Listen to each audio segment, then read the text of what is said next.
Hello, നമ്മുടെ പുതിയ വീഡിയോയിലേക്ക് എല്ലാവർക്കും സ്വാഗതം. അപ്പോ ഇന്നത്തെ വീഡിയോ നമ്മുടെ ബിഗിനേഴ്സ് ചാലഞ്ചിന്റെ പാർട്ട് 22ാമത്തെ ക്ലാസ് ആണ് നമ്മൾ കാണാൻ വേണ്ടി പോകുന്നത്. അപ്പൊ ഇന്നത്തെ ക്ലാസ്സിലും നമ്മൾ അടുത്ത രണ്ട് മോഡൽ ഓക്സിലറി വെർബ്സിനെ കുറിച്ചാണ് പറയാൻ പോകുന്നത്. ഓക്കെ, അപ്പൊ ഏതാണെന്നുള്ളതൊക്കെ നമുക്കൊന്ന് ഡീറ്റെയിൽ ആയിട്ട് നോക്കാം. അതിനു മുൻപ് നമുക്ക് റിവിഷൻ ചെയ്യണം. അപ്പൊ സമയം കളയാതെ നമുക്ക് നേരെ വീഡിയോയ്ക്ക് അപ്പോൾ ഇന്നത്തെ ക്ലാസ്സിൽ നമ്മൾ ആദ്യമായിട്ട് റിവിഷൻ നോക്കാം. റിവിഷന് വേണ്ടിയിട്ട് നമ്മൾ എടുക്കുന്ന വാക്ക് പ്ലാൻ ആണ് കേട്ടോ. പ്ലാൻ എന്നുള്ളത് നമുക്കറിയാലോ, ഒരു കാര്യം പ്ലാൻ ചെയ്യാം. അപ്പൊ അതിന്റെ 3 രൂപങ്ങളാണ് പ്ലാൻ, പ്ലാൻഡ്, പ്ലാൻഡ്. പ്ലാൻ ചെയ്യാറുണ്ട്, പ്ലാൻ ചെയ്തു, പ്ലാൻ ചെയ്തിട്ട്. ഓക്കെ, അപ്പൊ ഫസ്റ്റ് ക്വസ്റ്റ്യൻ ആദ്യം തന്നെ ഞാൻ നെഗറ്റീവ് രീതിയിലുള്ള ചോദ്യങ്ങളാണ് ഇന്ന് ചോദിക്കുന്നത് കേട്ടോ. നെഗറ്റീവ് രീതിയിൽ എങ്ങനെയാണ് ചോദ്യം ചോദിക്കാൻ നമ്മൾ ഇതുവരെ പറഞ്ഞിട്ടില്ല. ഓക്കെ, അപ്പൊ ഫസ്റ്റ് ക്വസ്റ്റ്യൻ, നിങ്ങൾ പ്ലാൻ ചെയ്തിട്ടില്ലേ? നിങ്ങൾ പ്ലാൻ ചെയ്തിട്ടില്ലേ? നെഗറ്റീവ് രീതിയിൽ ഇതെങ്ങനെ ചോദിക്കും? ഓക്കെ,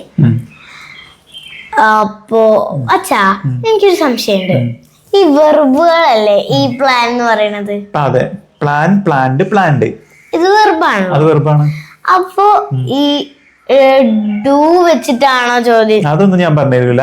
നിങ്ങൾ പ്ലാൻ ചെയ്തിട്ടില്ലേ? അത് മാത്രം എനിക്കൊരു വെർബ് വെച്ച് ചോദിക്കുമ്പോ എന്താണെന്നുള്ളതൊക്കെ നമ്മൾ മുൻകൂട്ടി പറഞ്ഞിട്ടുണ്ട്. വെർബ് വെച്ച് ചോദിക്കുമ്പോ എന്ത് പറയണം? കിട്ടി, പറഞ്ഞോ.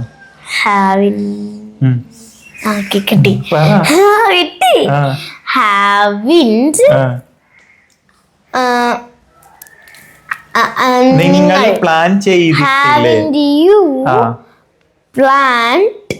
ഹാവിൻഡ് യു പ്ലാൻ. ഇനി എന്തിനെങ്കിലും വേണ്ടിയിട്ടാണെങ്കിൽ ഫോർ ഇയർത്തെ കാര്യം പറയാം. അപ്പൊ ഞാൻ പറയാണ്, നിങ്ങളൊരു കഥ എഴുതാൻ പ്ലാൻ ചെയ്തിട്ടില്ലേ എന്ന് ചോദിക്കണം. അപ്പൊ എങ്ങനെ ചോദിക്കാം? Haven't you planned for writing story? ഇത് രണ്ട് രീതിയിൽ പറയാട്ടോ. ഒന്ന്, having you planned for writing a story, അങ്ങനെ പറയാം. അല്ലെങ്കിൽ having you planned to write a story എന്നും പറയാം. ടു റൈറ്റ് എ സ്റ്റോറി എന്ന് പറഞ്ഞു കഴിഞ്ഞാൽ കഥ എഴുതാൻ. ഫോർ റൈറ്റിംഗ് എന്ന് പറഞ്ഞു കഴിഞ്ഞാൽ കഥ എഴുതാൻ വേണ്ടി എന്നാവും. എഴുതാൻ വേണ്ടി. ഇത് തമ്മിലുള്ള എന്താ വ്യത്യാസം എന്ന് വെച്ച് കഴിഞ്ഞാൽ, ഫോർ എന്ന് പറഞ്ഞു കഴിഞ്ഞാൽ വേണ്ടി എന്നാണ് അർത്ഥം. ഫോർ നമ്മൾ എവിടെയാണോ പറയുന്നത് അത് കഴിഞ്ഞ് വെർബിന്റെ ING ഫോം പറയണം. ഞാൻ നേരത്തെ പറഞ്ഞ റൈറ്റിംഗ് തന്നെ പറയണം. ഫോർ കഴിഞ്ഞിട്ട് റൈറ്റ് ആണെങ്കിൽ റൈറ്റിംഗ് എന്ന് പറയണം. ടു ആണ് നമ്മൾ ഇടുന്നതെങ്കിൽ ടു റൈറ്റ് എന്ന് മതി.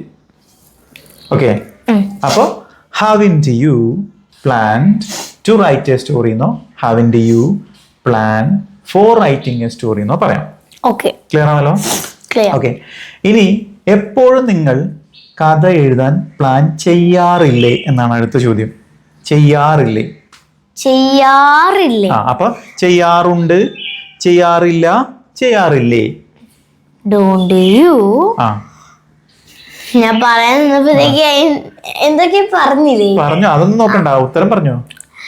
Don't you plan for writing story. Don't you plan for writing story. നിങ്ങൾ കഥ എഴുതാൻ പ്ലാൻ ചെയ്യാറില്ലേ? ഇനി ചെയ്തില്ലേ എന്നാണെങ്കിലോ, നിങ്ങൾ ഇന്നലെ കഥ എഴുതാൻ പ്ലാൻ ചെയ്തില്ലേ?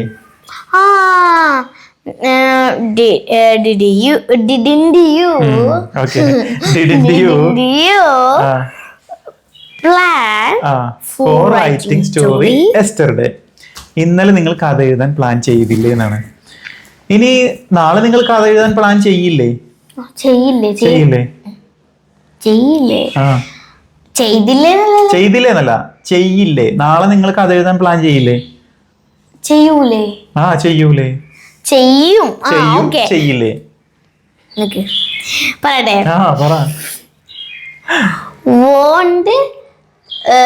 Won't you plan for writing story? Won't you plan for writing story? സത്യം പറഞ്ഞാൽ ഈ രീതിയിലുള്ള ചോദ്യം നമ്മൾ ഇതുവരെ ചോദിച്ചില്ല. അതാണ് മിൽക്കുട്ടി ഇങ്ങനെ കടന്നിട്ട് കറങ്ങുന്നത് കേട്ടോ. നമുക്ക് ഇതന്നെ ചോദിച്ചോക്കാം. ഓക്കെ, അല്ല ഇന്നലെ അവര്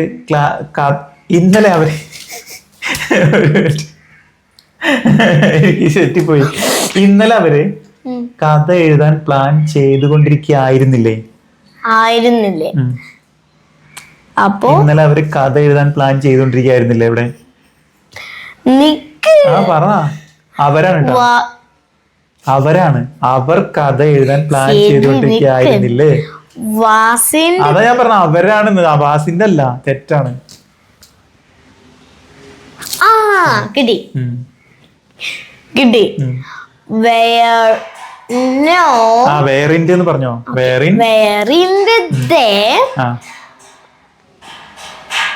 പ്ലാനിങ് ഫോർ റൈറ്റിംഗ് സ്റ്റോറി. അതൊന്ന് ഫോർ ഇട്ടാ പറയണം, ING തന്നെ പറയണം. വേറിട്ട് കഴിഞ്ഞാൽ പറയണം അതങ്ങനെയാണ്, കറക്റ്റ് ആണ്. വേറിന്റെ പ്ലാനിങ് ഫോർ റൈറ്റിംഗ് സ്റ്റോറി അല്ലേ? ഇനി നാളെ ഈ സമയത്ത് നിങ്ങൾ കഥ എഴുതാൻ പ്ലാൻ ചെയ്തുകൊണ്ടിരിക്കുകയാകില്ലേ? ആകില്ലേ? അല്ല, നിങ്ങൾ നാളെ ഈ സമയത്ത് കഥ എഴുതാൻ പ്ലാൻ ചെയ്തുകൊണ്ടിരിക്കുകയാകില്ലേ? Won't you be planning for writing story tomorrow? നീണ്ട ലിസ്റ്റ് ആണല്ലേ? കറക്റ്റ് അല്ലേ? ഓക്കെ. ഇനി അവൾ കഥ എഴുതാൻ പ്ലാൻ ചെയ്യാറില്ലേ എന്നാണെങ്കിലോ, അവളുടെ കാര്യം ചോദിക്കുകയാണെങ്കിലോ? അവൾ പ്ലാൻ ചെയ്യാറില്ലേ? അവൾ കഥ എഴുതാൻ പ്ലാൻ ചെയ്യാറില്ലേ? കിട്ടിപ്പോയി. Doesn't she have വേണ്ട, അവൾ കഥ എഴുതാൻ പ്ലാൻ ചെയ്യാറില്ലേ? ഓക്കെ, അപ്പൊ കിട്ടി. അപ്പൊ doesn't she plan അത്ര മതി. Doesn't she plan for writing story? അവൾ കഥ എഴുതാൻ പ്ലാൻ ചെയ്യാറില്ലേ? ഇനി അവൾ കഥ എഴുതാൻ പ്ലാൻ ചെയ്തിട്ടുണ്ടോ എന്നാണെങ്കിലോ? ഉണ്ടോ. അല്ല, ചെയ്തിട്ടുണ്ടോ എന്നല്ല, ചെയ്തിട്ടില്ലേ എന്നാണെങ്കിലോ? നെഗറ്റീവ് ചോദ്യമാണല്ലോ നമ്മൾ ഫുള്ള് ചോദിക്കുന്നത്. അവൾ കഥ എഴുതാൻ പ്ലാൻ ചെയ്തിട്ടില്ലേ എന്നാണെങ്കിലോ? ഇല്ലേ. അപ്പോ പറ. ഞാൻ ഇവിടുന്ന് ആന്ന് പറഞ്ഞാലേ ബാക്കി വരുള്ളൂ. വേഗം പറ.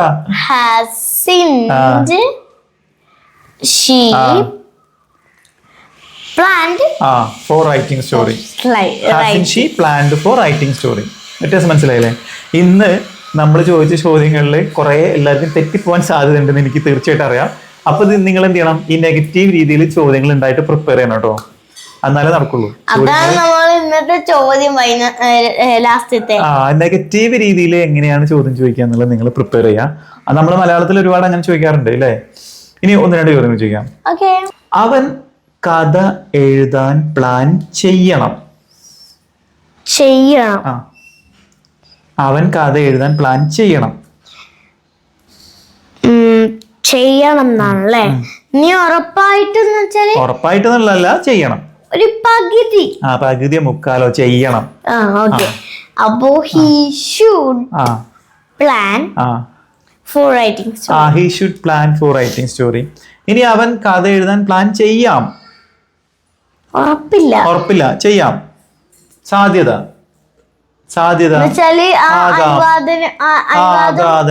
ഓക്കെ. അപ്പോ he may plan for writing story. he may plan for writing story. ഇനി ആകാന്നാണ് നമ്മൾ പറഞ്ഞ്. ഇനി അത് ആയിരിക്കാം എന്നാണെങ്കിലോ? he might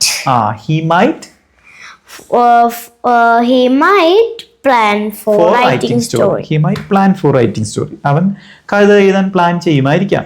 അങ്ങനെ കേട്ടോ. അപ്പൊ ഇത്രയും മതി.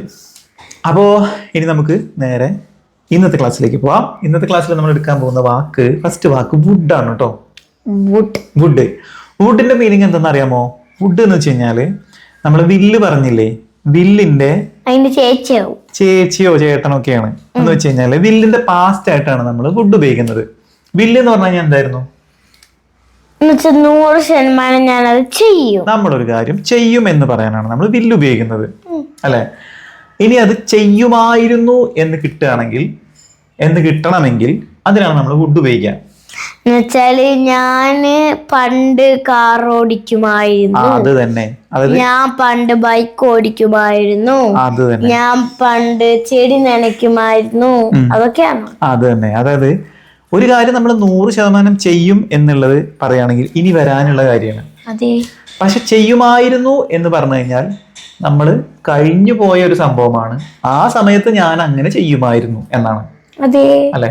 അതാണിത് പാസ്റ്റ് ആണോന്ന് വെച്ച് കഴിഞ്ഞാൽ ഞാൻ ചെയ്തു എന്നല്ല അവിടെ പറയണേ, ഞാൻ ചെയ്യുമായിരുന്നു അല്ലെ. പാസ്റ്റ് അല്ല, ആ അത് ഊഹിച്ച് പറയാണ് നമ്മള്, ഊഹിച്ചിട്ട് പറയാണ് അന്ന് ഞാൻ അങ്ങനെ ചെയ്യുമായിരുന്നു. അതുപോലെ തന്നെ ഇത് വേറെ രീതിയിൽ ഉപയോഗിക്കും. ഇപ്പൊ നീ എന്നെ കല്യാണത്തിന് വിളിച്ചിരുന്നു എങ്കിൽ ഞാൻ വരുമായിരുന്നു, ഇങ്ങനെയൊക്കെ പറയും. ആ അവിടെ നമ്മള് ഊഹിച്ച് പറയാണ്. അയാള് കല്യാണത്തിന് വിളിച്ചിട്ടില്ല, പിന്നെ നമ്മൾ അയാളെ കാണുമ്പോൾ പറയാണ് നീ എന്നെ കല്യാണത്തിന് വിളിച്ചിരുന്നു എങ്കിൽ ഞാൻ വരുമായിരുന്നു. ഇതൊക്കെ ഊഹാപോഹത്തിന്റെ പുറത്ത് നമ്മൾ പറയുന്ന കാര്യങ്ങളാണ്. അങ്ങനെ ഊഹാപോഹം എന്ന് വെച്ച് കഴിഞ്ഞാൽ ഊഹിച്ച് നമ്മളൊരു കാര്യം പറയുന്നത്. ഊഹാബോധമല്ല, ഊഹാപോഹം. ഊഹാപോഹത്തിൽ പറയുന്ന കാര്യങ്ങളാണ്. അതേപോലെ പണ്ട് അങ്ങനെ നമ്മൾ ചെയ്യുമായിരുന്നു എന്ന് പറയാനൊക്കെയാണ് നമ്മൾ വുഡ് ഉപയോഗിക്കുക. ഓക്കെ, അപ്പൊ വുഡ് ഉപയോഗിച്ച് കുറച്ച് സെന്റൻസ് പറയുമ്പോൾ നിങ്ങൾക്ക് മനസ്സിലാവും. വുഡ് ഉപയോഗിച്ച് സെന്റൻസ് പറയാൻ വളരെ സിമ്പിൾ ആണ്. നമ്മൾ വില്ല് പറഞ്ഞ സെയിം സ്ട്രക്ചർ തന്നെയാണ്. സബ്ജക്റ്റ് പറയുന്നു, വില്ല് പറയുന്നു, വെർബിന്റെ ഒന്നാമത്തെ രൂപം പറയുന്നു. സബ്ജക്റ്റിനെ സിംഗുലർ പ്ലൂറൽ എന്നുള്ള രീതിയിൽ കൺസിഡർ ചെയ്യേണ്ട എല്ലാവരുടെ കൂടെ നമ്മൾ വുഡ് തന്നെയാണ് ചേർക്കുക. എന്ന് വെച്ചാൽ നമ്മള് ഈ വില്ലുണ്ടല്ലോ, വില്ല് എവിടെയാണോ ഇടുന്നത് അവിടെ അതന്നെ അതാ ഞാൻ പറഞ്ഞേ. അപ്പൊ നമുക്ക് സെന്റൻസ് പറഞ്ഞു നോക്കാം. പണ്ടുണ്ടല്ലോ, പണ്ട് ഞാനേ സ്ഥിരമായിട്ട് അമ്പലത്തിൽ പോകുമായിരുന്നു. എങ്ങനെ പറയും? പണ്ട് ഞാൻ അമ്പലത്തിൽ പോകുമായിരുന്നു. I would go to temple. അല്ലേ എന്ന് വെച്ചാൽ ഞാൻ പണ്ട് അമ്പലത്തിൽ പോകുമായിരുന്നു, ഇപ്പൊ ഞാൻ പോകുന്നില്ല എന്നാണ് അതിനർത്ഥം. പണ്ട് ഞാനത് ചെയ്യുമായിരുന്നു. ഓക്കെ, പണ്ട് ഞാൻ നന്നായിട്ട് പഠിക്കുമായിരുന്നു, ഇപ്പൊ ഞാൻ അത്ര പഠിക്കൊന്നുമില്ല, എങ്ങനെ പറയും? അപ്പോ ഞാൻ നല്ലോണം പഠിക്കും, പണ്ടും അതേപോലെ തന്നെയായിരുന്നു. ആയിക്കോട്ടെ, ഞാൻ പണ്ട് പഠിക്കുമായിരുന്നു, നീ അല്ല. മൈ ഫാദർ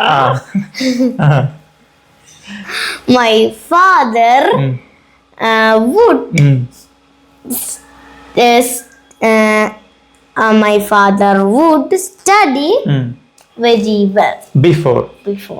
മുൻപ് അല്ലെ, മുൻപ് എന്റെ ഫാദർ നന്നായിട്ട് പഠിക്കുമായിരുന്നു, ഇപ്പൊ പഠിക്കുന്നില്ല എന്നാണ് അതിനർത്ഥം അല്ലെ. അപ്പൊ ഞാൻ പറയണേ പണ്ട് ഞാൻ നന്നായിട്ട് കുക്ക് ചെയ്യുമായിരുന്നു, ഇപ്പൊ ഞാൻ അടുക്കളയിലൊന്നും കേറാറില്ല, ഇപ്പൊ ഞാൻ കുക്ക് ചെയ്യാറുണ്ട് അല്ലെ, കഴിക്കാൻ വേണ്ടി കേറാറുണ്ട്. പണ്ട് ഞാൻ കുക്ക് ചെയ്യുമായിരുന്നു എന്ന് പറയണം. എങ്ങനെ പറയും? I would cook food before. ഞാൻ മുന്നേ നന്നായിട്ട് കുക്ക് ചെയ്യുമായിരുന്നു. I would cook very well before. നന്നായിട്ട് കുക്ക് ചെയ്യുമായിരുന്നു. എങ്ങനെയൊക്കെ പറയാം അല്ലേ.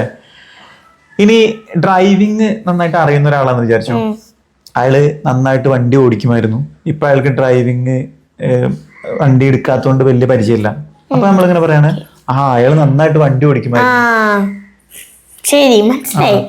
അപ്പൊ അവൻ വെച്ച് പറഞ്ഞോ, he would drive very well. അല്ലെങ്കിൽ ദേ വുഡ്, അവർ അല്ലേ, അവർ നന്നായിട്ട് വണ്ടി ഓടിക്കുമായിരുന്നു. റെസ്പെക്ട് കൊടുത്ത് നമ്മൾ അവർ ഒരാളെ പറയില്ലേ, ദേ വുഡ് ഡ്രൈവ് വെഹിക്കിൾന്നോ അല്ലെങ്കിൽ കാർന്നോ എന്ത് വേണമെങ്കിൽ പറയാം. They would drive vehicle very well. അവർ നന്നായിട്ട് വണ്ടി ഓടിക്കുമായിരുന്നു. ഇപ്പൊ ഇല്ല എന്നാണ് ഇതിനർത്ഥം. ഓക്കെ, അപ്പൊ ഒരു കാര്യം നമ്മൾ ചെയ്യുമായിരുന്നു എന്ന് പറയുന്നതിനാണ് നമ്മൾ വുഡ് ഉപയോഗിക്കുക. ചെയ്യും എന്ന് പറയാൻ എന്താ ഉപയോഗിക്കുക? വില്ല്. അപ്പൊ ചെയ്യുമായിരുന്നു, ചെയ്യും എന്നുള്ള വില്ലിന്റെ കൂടെ ഒരു ആയിരുന്നു എന്ന് കൂട്ടാണെങ്കിൽ ഒരിക്കലും വിൽ വാസെന്നോ വിൽ വേറെന്നോ അല്ലെങ്കിൽ വാസ് വില്ല് എന്നൊന്നും വരില്ല. അതിന് പകരം ഇങ്ങനെ ആലോചിച്ചാൽ മതി, നേരെ വുഡാണ് അതിന്റെ വാക്ക്. ഞാൻ ചെയ്യുമായിരുന്നു എന്ന് കിട്ടാനായിട്ട് ഇങ്ങനെ പറഞ്ഞാൽ മതി. ഇപ്പൊ നമ്മളൊരു കഥയൊക്കെ പറയില്ലേ, കഥയൊക്കെ പറയുമ്പോ ഇങ്ങനെ പറയും, അയാളുടെ വീട്ടിൽ പോകുമായിരുന്നു, ഞാൻ സ്ഥിരമായിട്ട് അയാളെ വീട്ടിൽ പോകുമായിരുന്നു, ഞാൻ അവിടുന്ന് ഭക്ഷണം കഴിക്കുമായിരുന്നു, ഞാൻ ഉറങ്ങുമായിരുന്നു. മാത്രമല്ല പിന്നെ ആ പണ്ടൊരു കാട്ടിൽ ഒരു സിംഹം ഉണ്ടായിരുന്നു, ആ സിംഹം എന്ന് വേട്ടയാടുമായിരുന്നു, ഇങ്ങനെയൊക്കെ പറയില്ലേ. അപ്പൊ അതിനൊക്കെ വുഡാണ് നമ്മൾ യൂസ് ചെയ്യാം. ഓക്കെ, ഇനി വുഡ് യൂസ് ചെയ്യുന്നത് നമ്മൾ നേരത്തെ പറഞ്ഞ അടുത്ത കണ്ടീഷൻ ഇഫ് ക്ലോസ് എന്നാണ് അതിന് പറയാ. ഇഫ് ക്ലോസ് എന്ന് വെച്ച് കഴിഞ്ഞാൽ ഒരു കാര്യം ചെയ്തിരുന്നു അല്ലെങ്കിൽ സംഭവിച്ചിരുന്നു എങ്കിൽ ഞാൻ ഇങ്ങനെ ചെയ്യുമായിരുന്നു എന്ന് പറയും. ഉദാഹരണം പറയുകയാണെങ്കിൽ ഇപ്പൊ എന്റെ ഒരു സുഹൃത്ത്, ആ സുഹൃത്തിന്റെ മകളുടെ കല്യാണത്തിന് എന്നെ വിളിച്ചില്ല. ഓക്കെ, വിളിക്കാതെ പിന്നീട് ഞാൻ അയാളെ കാണുമ്പോ അയാളോട് ഞാൻ പറയാണ്, അല്ല നീ എന്നോട് ചോദിക്കുകയാണ് നീ എന്താ കല്യാണത്തിന് വരാന്ന്. ഓക്കെ, അയാളെ ചോദിച്ചു എന്റെ അടുത്ത്, നീ എന്താ കല്യാണത്തിന് വരാൻ? അപ്പൊ ഞാൻ പറഞ്ഞു, നീ എന്നെ വിളിച്ചില്ലല്ലോ, നീ എന്നെ വിളിച്ചിരുന്നു എങ്കിൽ ഞാൻ വരുമായിരുന്നു. ആ അയാള് വിളിക്കാൻ മറന്നുപോയിട്ടാ. If you called me, I would come. ഇത് ഇഫ് ക്ലോസ് എന്ന് പറയും. ഇതിന്റെ ഡീറ്റെയിൽ വീഡിയോ നമ്മൾ മുന്നേ ചെയ്തിട്ടുണ്ട്. അതിന്റെ ലിങ്ക് നമ്മള് മെസ്സേജിലും അതുപോലെ ഡിസ്ക്രിപ്ഷൻ ബോക്സിലും പിൻ ചെയ്യാം. നിങ്ങളൊന്ന് കണ്ടു നോക്കൂ. ഇനി നമ്മൾ ഡീറ്റെയിൽ വേണമെങ്കിൽ പിന്നെ പഠിക്കാട്ടോ. ഇതിന്റെ കണ്ടീഷൻ ഒക്കെ നമ്മൾ മുന്നേ പറഞ്ഞതാണ്. എന്നാലും അത് ഇപ്പൊ കാണിച്ചിരുന്നേ ഉള്ളൂ, നമുക്ക് ഇനി ഡീറ്റെയിൽ ആയിട്ട് പഠിക്കാം. ഓക്കെ, അപ്പൊ ഇഫ് ക്ലോസിൽ ഇത്രയാണ്. നമ്മൾ പറയുന്ന ഒരു സെന്റൻസ് പാസ്റ്റ് പറയുന്നതിന്റെ തൊട്ട് മുന്നിൽ നമ്മൾ ഇഫ് ഇടുക. ഇഫ് യു കോൾഡ് മീ, നിങ്ങൾ എന്നെ വിളിച്ചിരുന്നു എങ്കിൽ എന്നപ്പോ കിട്ടും. എങ്കിൽ എന്നുള്ളതിന് ഉപയോഗിക്കുന്നതാണ് ഇഫ്. അപ്പൊ നീ എന്നെ വിളിച്ചു, യു കോൾഡ് മീ, അതിന് മുന്നേ ഇഫ് ഇട്ട് കൊടുത്താൽ മതി. നീ എന്നെ വിളിച്ചിരുന്നു എങ്കിൽ, ഇഫ് യു കോൾഡ് മീ, ഞാൻ വരുമായിരുന്നു, I would come.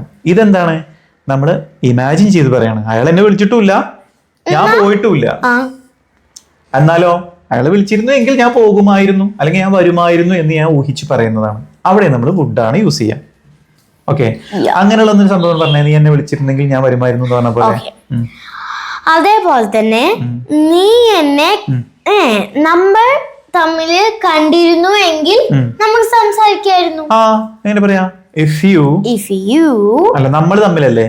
If we met each other, if we met each other, നമ്മൾ തമ്മിൽ കണ്ടുമുട്ടിയിരുന്നു എങ്കിൽ നമുക്ക് സംസാരിക്കാമായിരുന്നു. we would speak each other. നമ്മൾ സംസാരിക്കുമായിരുന്നു. അടുത്ത ഞാൻ പറയണേ. നീ നന്നായിട്ട് പഠിച്ചിരുന്നു എങ്കിൽ നിനക്ക് നല്ല റിസൾട്ട് കിട്ടുമായിരുന്നു. അല്ലേ? എങ്ങനെ പറയാ? If you studied very well, you would get good result. നിനക്ക് നല്ല റിസൾട്ട് കിട്ടുമായിരുന്നു. ഇനി നമുക്ക് ഇതിനെ നെഗറ്റീവ് ആക്കണമെങ്കിൽ ഒന്നുമില്ല, വുഡ് നോട്ട് പറഞ്ഞാൽ മതി. Would not. ഞാൻ പോകുമായിരുന്നില്ല, ഐ വുഡ് നോട്ട് ഗോ. ഞാൻ സംസാരിക്കുമായിരുന്നില്ല, ഐ വുഡ് നോട്ട് സ്പീക്ക്. ഞാൻ വിളിക്കുമായിരുന്നില്ല, ഐ വുഡ് നോട്ട് കോൾ. ഞാൻ എത്തിച്ചേരുമായിരുന്നില്ല, ഐ വുഡ് നോട്ട് അറൈവ് അല്ലെങ്കിൽ റീച്ച്. അല്ലേ? ഞാൻ ട്രാവൽ ചെയ്യുമായിരുന്നില്ല, ഐ വുഡ് നോട്ട് ട്രാവൽ. ഇങ്ങനെ വെർബ് മാറ്റിയിട്ട് നിങ്ങൾക്ക് നെഗറ്റീവ് ആക്കാട്ടോ. അതിന് ഇതിനെ ചോദ്യമാക്കുമ്പോൾ വുഡിലാണ് നമ്മൾ തുടങ്ങുക. ഓക്കെ, അപ്പോ ഇതിന്റെ ചോദ്യമാക്കുമ്പോഴുള്ള പ്രത്യേകത എന്താ വെച്ച് കഴിഞ്ഞാൽ, നമ്മൾ റെസ്പെക്റ്റോട് കൂടി ഒരു കാര്യം ചോദിക്കാൻ വേണ്ടിയിട്ട് നമ്മൾ കുഡിലോ വുഡിലോ ആണ് സ്റ്റാർട്ട് ചെയ്യാന്നുള്ളത് നമ്മൾ മുന്നേ പറഞ്ഞിരുന്നു. കുഡിലാണ് സ്റ്റാർട്ട് ചെയ്യാൻ നമ്മൾ മുന്നേ പറഞ്ഞിരുന്നു. ആ സെയിം സ്ഥാനത്ത് നമുക്ക് വുഡിലും സ്റ്റാർട്ട് ചെയ്യാം. എന്ന് വെച്ച് കഴിഞ്ഞാല്, നിങ്ങൾ എനിക്കൊരു ഗ്ലാസ് വെള്ളം തരുമോ? Would you please give me a glass of water എന്നും പറയാം. നമ്മൾ മുന്നേ പഠിച്ച could you please give me a glass of water രണ്ടും പറയാം. രണ്ടും റെസ്പെക്റ്റോട് കൂടി നമ്മളൊരു കാര്യം നിങ്ങൾ അതെനിക്ക് ചെയ്തു തരാൻ കഴിയുമോ എന്ന് ചോദിക്കാൻ വേണ്ടിയിട്ടാണ് നമ്മൾ യൂസ് ചെയ്യാം. അപ്പൊ നമുക്ക് പൊളൈറ്റ് ആയിട്ട് ഒരാളോട് ഒരു കാര്യം ചോദിക്കണം എന്നുണ്ടെങ്കിൽ ആദ്യം നമ്മുടെ മനസ്സിലേക്ക് കൂടിയെത്തേണ്ട രണ്ട് വാക്കാണ്. ഒന്ന് could you pleaseഉം മറ്റൊന്ന് would you please. ഓക്കെ, പിന്നെ ക്യാനൊക്കെ വെച്ച് നമുക്ക് ചോദിക്കാം. Can you give me A glass of water എന്നൊക്കെ ചോദിക്കാം. അത് അത്ര റെസ്പെക്ട് ഉണ്ടാവില്ല. നമ്മൾ സമപ്രായക്കാരോടാണ് അത് പറയാം. സെയിം പ്രായക്കാരോട് പറയുന്ന കാര്യമാണ്. എന്നെ പോലത്തെ അവരോടൊക്കെ ക്യാൻ യു വെച്ച് ചോദിക്കാം. ഈ ക്യാൻ വെച്ച് ചോദിക്കുന്നതൊക്കെ നമ്മൾ സമപ്രായക്കാരോടാണ് ചോദിക്കാം. അനിയനോ അല്ലെങ്കിൽ നമ്മൾ ഒരേ പ്രായത്തിലുള്ള ആൾക്കാരോടൊക്കെയാണ് ചോദിക്കാം. നമ്മള് പ്രായത്തിൽ മൂത്ത ആൾക്കാരോടൊക്കെ ഒരു കാര്യം ചെയ്ത് തരുമോ എന്ന് ചോദിക്കണമെങ്കിൽ കുഡ് യു പ്ലീസ് നോ അല്ലെങ്കിൽ വുഡ് യു പ്ലീസ് നോ ചോദിക്കണം. ഓക്കെ, അപ്പൊ അതാണ് വുഡിനെ കുറിച്ച് പറയാനുള്ളത്. അല്ല അച്ഛാ, ഇത് ഇതേപോലത്തെ നിർബന്ധം തന്നെ ഉണ്ടോ? നിർബന്ധം തന്നെ ഉണ്ടോന്ന്? എന്ത്?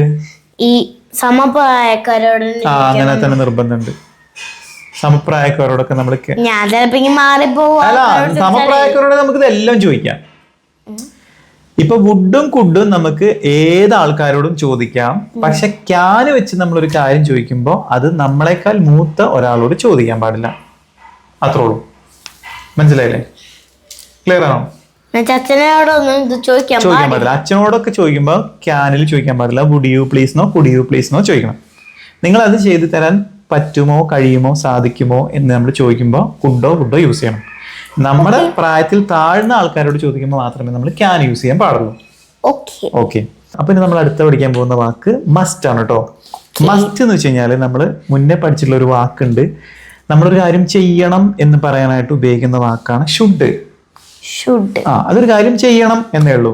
ഇനി അത് നിർബന്ധമായിട്ടും ചെയ്യണം എന്ന് പറയുമ്പോഴാണ് നമ്മൾ മസ്റ്റ് യൂസ് ചെയ്യുക. You must. അതായത് ഇപ്പൊ ഞാൻ പറയുകയാണെ, നീ സ്കൂളിൽ പോകണം എന്ന് പറയുകയാണെങ്കിൽ you should go to school എന്നേ പറയുള്ളൂ.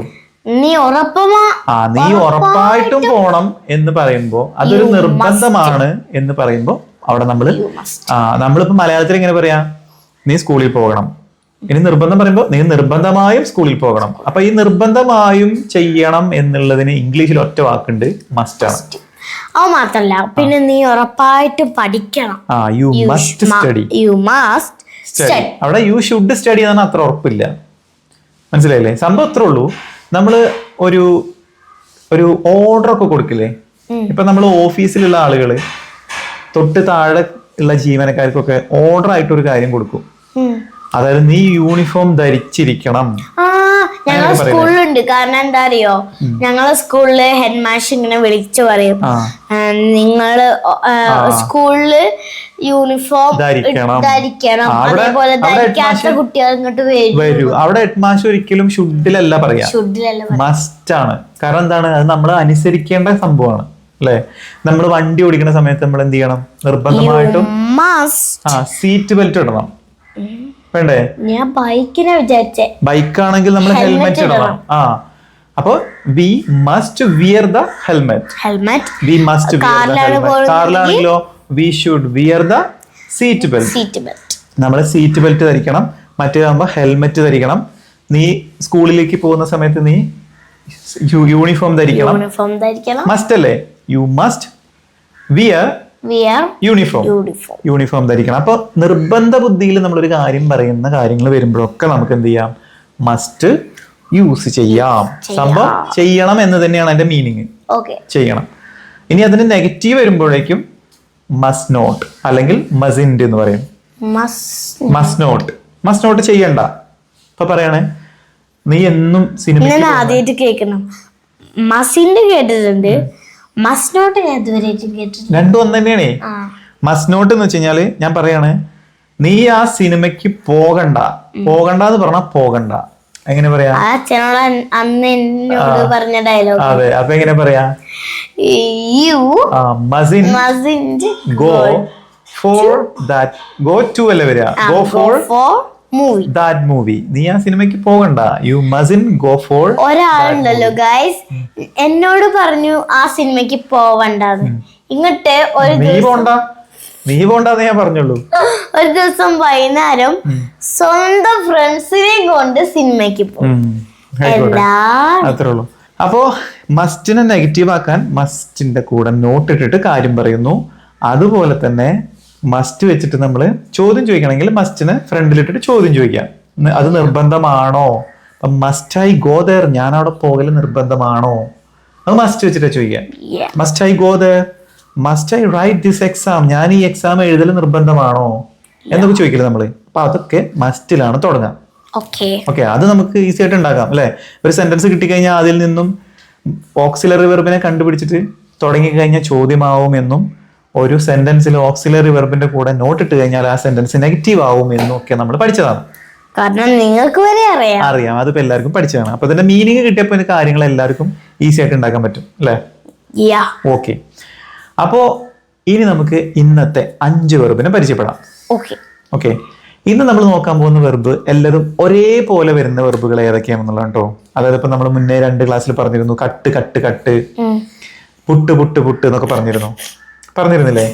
അതേപോലുള്ള ഒരു വാക്കാണ് സ്പ്രെഡ്. സ്പ്രെഡ് എന്ന് പറഞ്ഞാൽ ഫസ്റ്റത്തെ വാക്ക് സ്പ്രെഡ് എന്ന് പറഞ്ഞാൽ ഇങ്ങനെ സ്പ്രെഡ് ചെയ്യില്ലേ, പരത്തുക. അത് സ്പ്രേ ആണ് എനിക്ക് ഉദ്ദേശിച്ചത് അല്ലേ? ഇത് സ്പ്രെഡ് ചെയ്യാ, നമ്മൾ എന്തെങ്കിലും ഒരു സാധനം പരത്തുന്നതിനാണ് സ്പ്രെഡ് എന്ന് പറയാ.